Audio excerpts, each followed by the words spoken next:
¿Qué tal? Bienvenidos a esta serie de entrevistas sobre adolescentes y adolescencia. Y hoy nos acompaña Liz García. Gracias, Liz, por estar acá. Ella es psicóloga jurídica y vamos a hablar podemos hablar de muchísimos temas, pero queríamos hablar, Liz, ¿qué pasa con los niños adolescentes cuando se jalan una tortita? Hablemos desde la torta más sencilla hasta la más grande, ¿verdad? Porque ahí empiezan a tener dudas. Lo primero que uno hace, sin duda como padre, es confrontarlo y preguntarle. Que volviendo al tema que nos ha convocado acá, está la serie de adolescencia, que es justamente cuando el papá le pregunta al chiquito si lo hizo y la primera respuesta es no. Pero ahí en ese caso del cual estamos partiendo está mintiendo. Sí y no. En realidad él nunca dice no lo hice. Él dice no hice nada malo. Yo no hice nada malo. ¿Verdad? Y esa figura de yo no hice nada malo es la que él mantiene, porque desde su perspectiva él no hizo nada malo. Incluso, bueno, nos podríamos extender con mucho esto de la serie porque avanza, ¿verdad? Con los capítulos y podemos ir analizando. Pero él en algún momento, cuando está, por ejemplo, con la psicóloga, él pregunta sobre esta adolescente, porque él, entendiendo que no hizo nada malo, él pregunta sobre ella como si estuviera viva. Sí. ¿Verdad? Ya te digo, si nos quedamos con la serie, hay mucho que analizar. Pero volvamos a las mentiras y a las opciones que tenemos en la vida real. Bueno, cuando hablamos de adolescencia, tenemos que enfocarnos en una edad en particular y empezar a nombrarlos de alguna forma, ¿verdad? Ya no son niños, no son adultos, a veces nos cuesta decir que son adolescentes, pero después de los 12 años, pues es de la forma que nos deberíamos referir a ellos. 12 años hasta 25. Eso es lo impresionante. Hasta 25 sí. Dura la adolescencia. ¿Eso siempre ha sido así o está variando? Normalmente, bueno, depende del autor, digo yo siempre, ¿verdad? Depende de con quién esté hablando uno. Generalmente hablamos, o se hablaba hasta los 18, pero qué injusto decir que tengo 17 y el día que cumplí 18 ya soy adulto.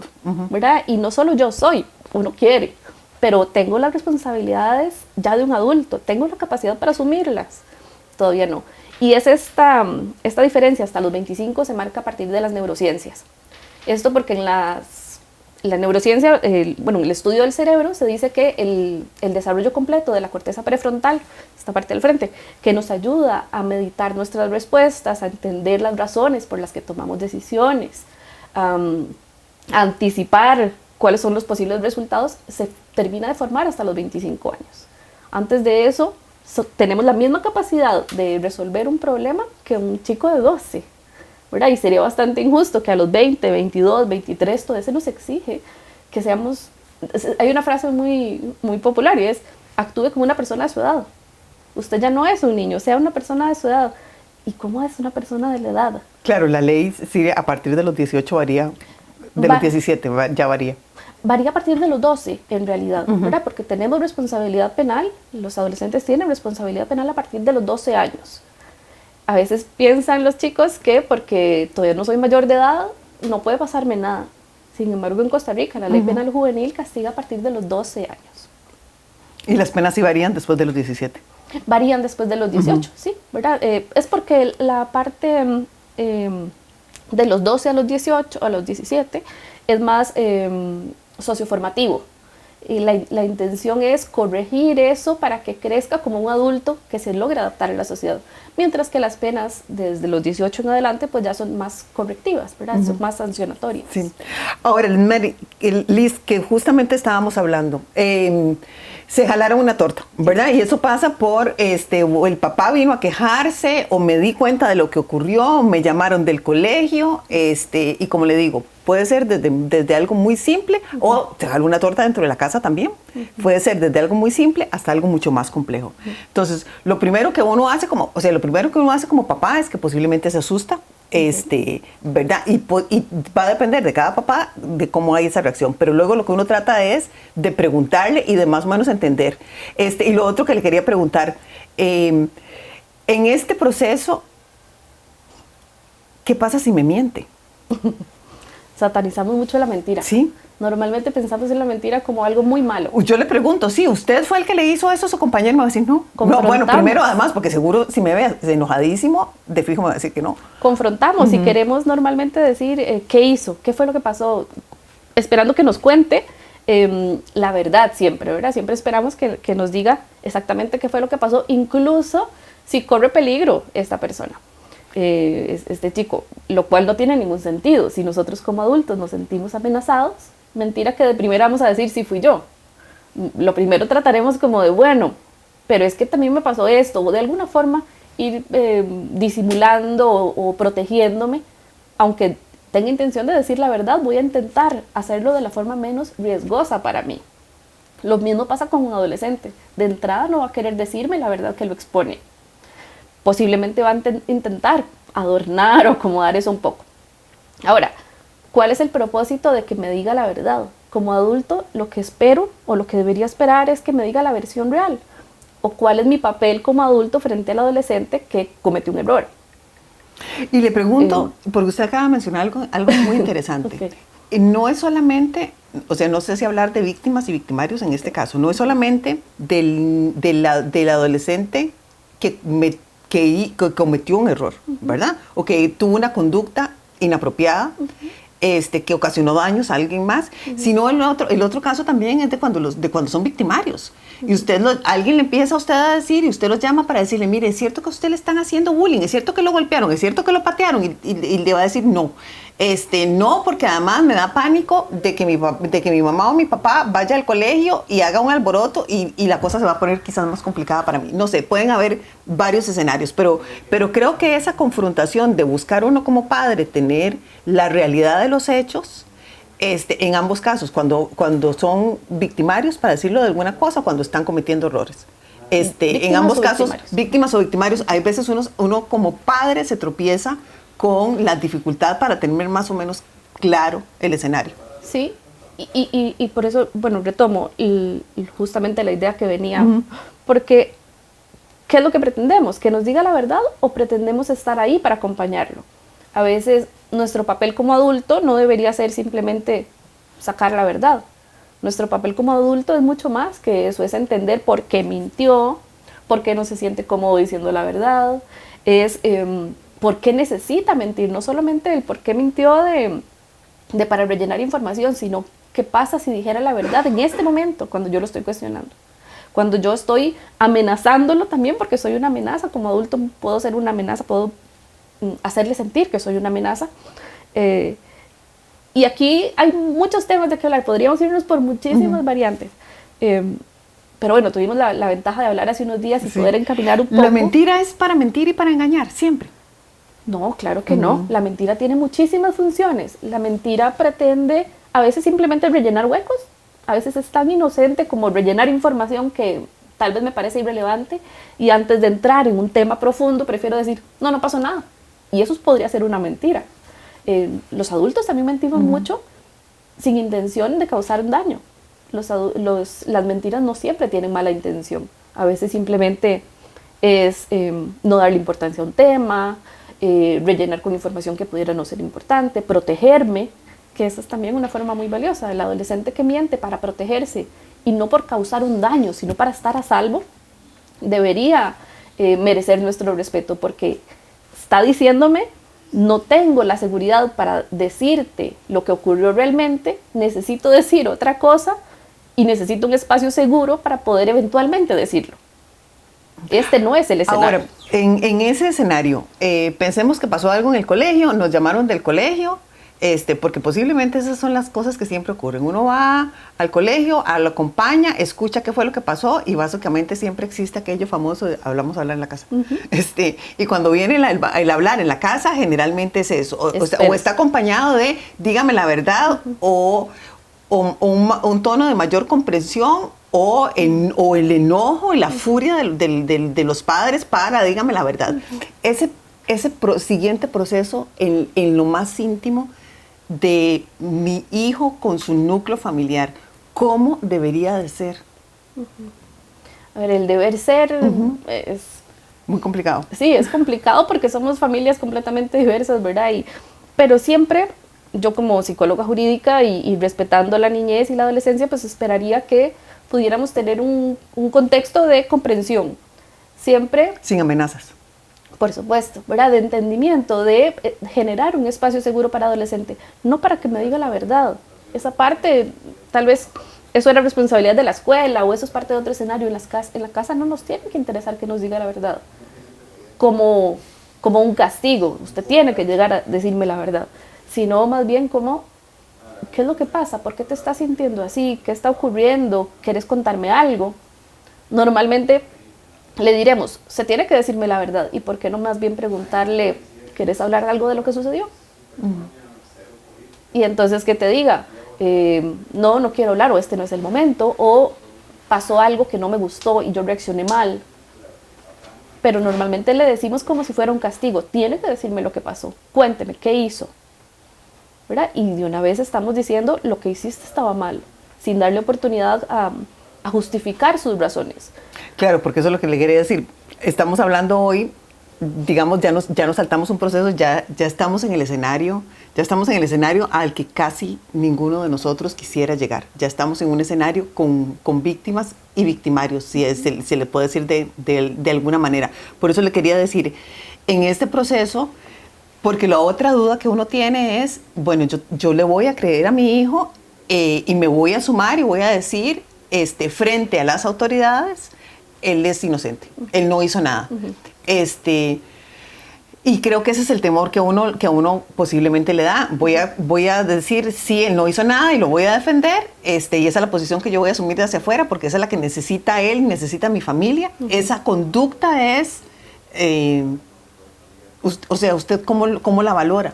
Claro, y eso desde nos lo trae profesional. Ajá. Directamente la escena de la serie, ¿verdad? En donde justamente el papá, escuchando que el hijo le dice, yo no hice nada malo, y él dice, mi hijo no hizo nada malo, sí. y ciegamente lo protege, hasta el momento en el que alguien más lo confronta y le dice, es más, ni siquiera le dicen nada, él con un video es capaz de entender en esa escena que su hijo sí lo había hecho, pero no necesitó palabras, él vio lo que ocurrió, y entendió que él era el que estaba equivocado, y yo creo que, lo he dicho varias veces, esta es para mí la escena más fuerte de toda la serie, es en donde el papá desmitifica a su hijo, donde se da cuenta que lo que me dice y lo que yo le creí ciegamente no era siempre la verdad, sino que es capaz de mentirme viéndome a los ojos, es capaz de ocultar cosas o contarlas incluso cuando lo estoy apoyando, poniendo mi propia credibilidad en juego.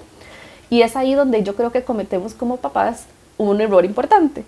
No tenemos que apoyar su versión. Ese no era el papel que tenía que correr ese papá. Él se equivocó apoyando la versión. Y la versión no necesitaba ser apoyada, era su hijo el que necesitaba ser apoyado. No en lo que decía, sino en su propia existencia. Estoy aquí para lo que necesites decir. No importa, no tenemos que hablar de si fue verdad o fue mentira.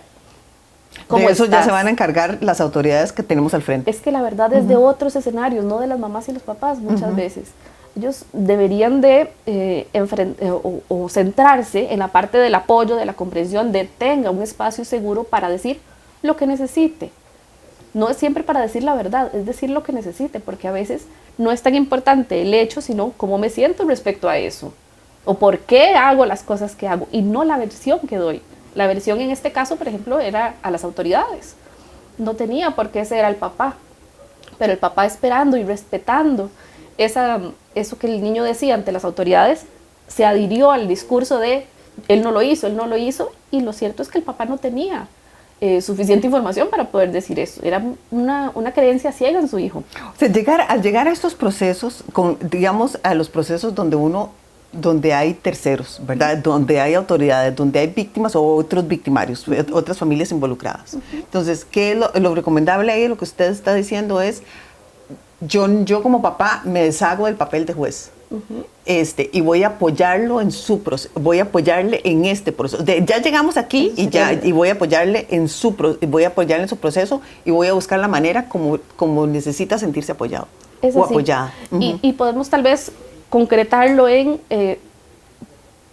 no hay por qué tener una credibilidad ciega en lo que dice, se cree en la persona, no en su discurso. Yo puedo apoyar a ese joven, a ese adolescente o ese hijo, sobrino, en el contexto en el que esté. Puedo apoyar a la persona sin necesidad de creer ciegamente en su discurso, ¿verdad? No puedo poner en duda su palabra, incluso cuando creo en esa persona, porque esa persona me dice mucho más que lo que sale por su boca. Me dice que tiene miedo, me dice que necesita a alguien cerca, me dice que necesita otro escenario para contar lo que pasa o cómo se siente. Todo eso me lo está diciendo, aunque con sus palabras solamente haya dicho: yo no hice nada malo.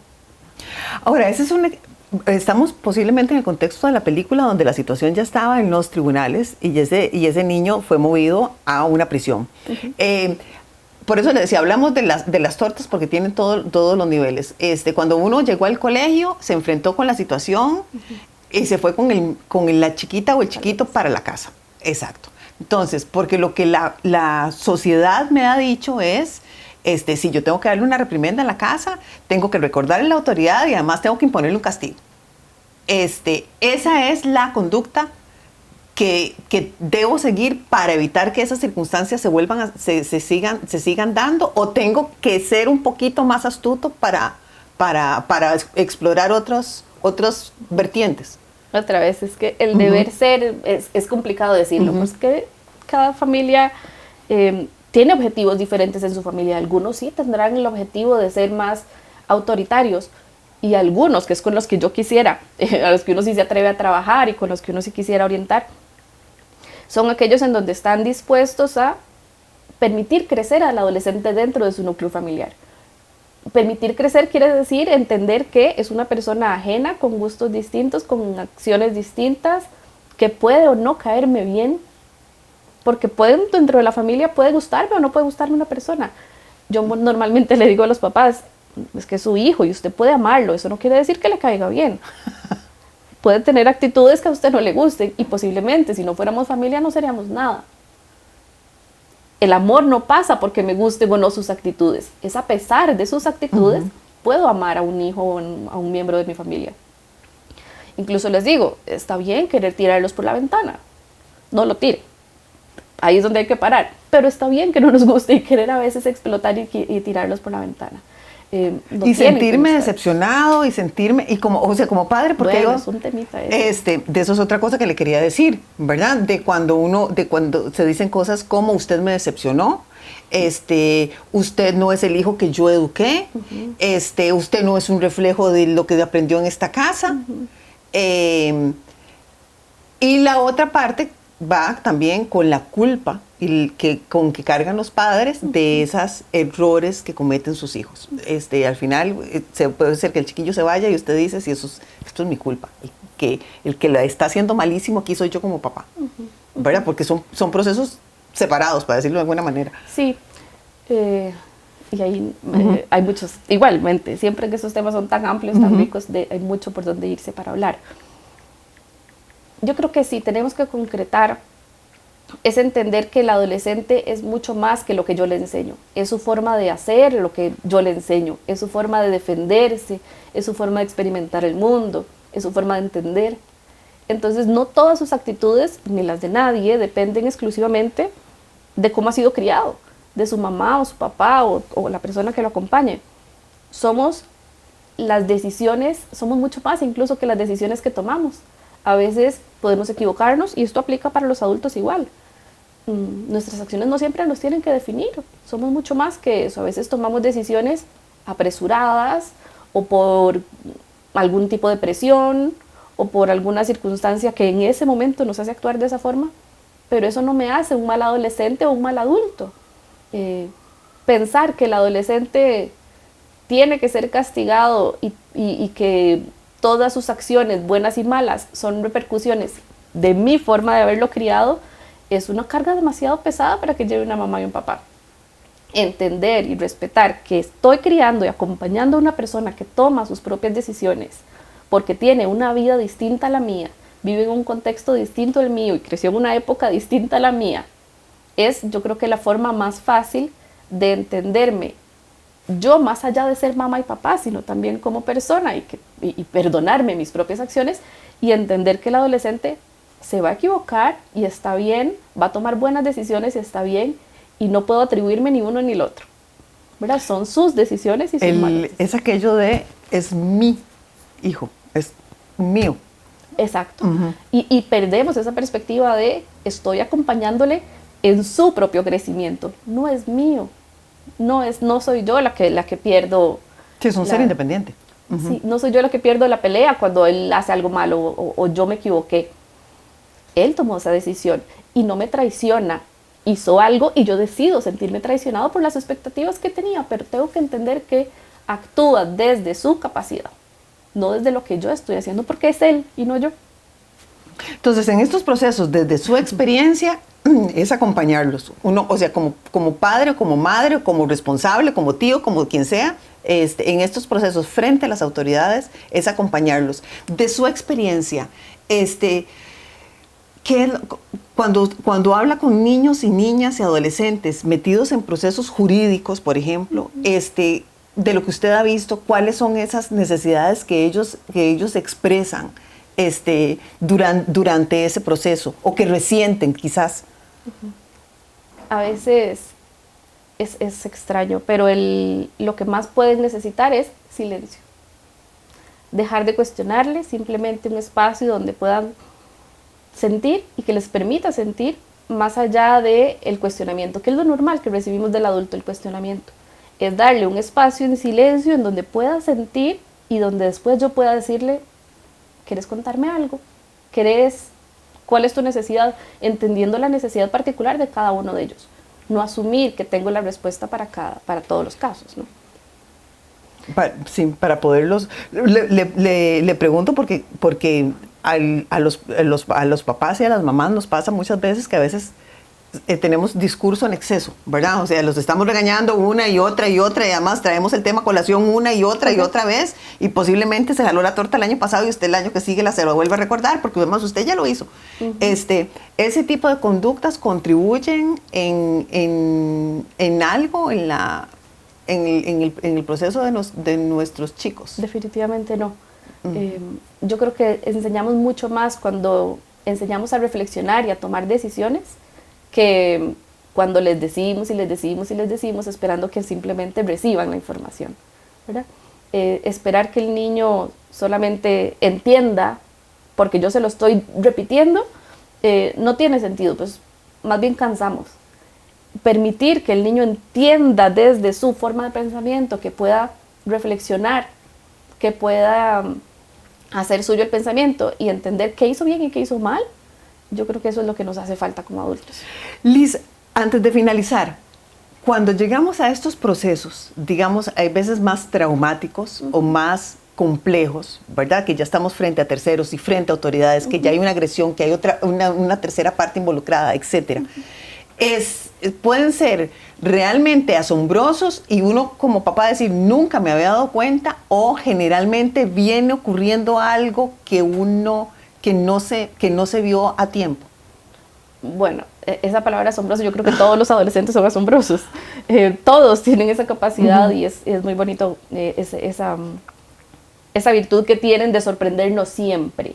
Siempre porque nunca van a ser la respuesta esperada, van a ser la que tomen en el momento.